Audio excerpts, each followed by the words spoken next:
હે ભાઈ મેં સાંભળ્યું કે તું વ્યાજ વટાનું કરસ હા ભાઈ, ઈ તો મારો ધંધો હે. તો મને આપને ભાઈ 10 લાખ રૂપિયા 10 દિવસ પૂરતા. આલે આમાં 10 લાખ રૂપિયા હે પૂરેપૂરા.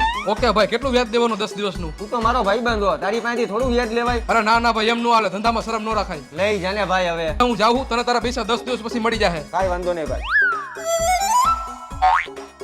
હાલો બોલ ભાઈ. તે મને 10 દિવસ પહેલા પૈસા આપ્યા હતા ને એ તારા પૈસા ઘરે આવીને પાછા લઈ જા. હાલ ભાઈ, તારા ઘરે આવું, પૈસા લઈ જાવ. આલિયા ભાઈ તમારા પૈસા કેટલા હે? 20 લાખ રૂપિયા. ભલે ભાઈ હાલો હું જાઉં. એ આવજો.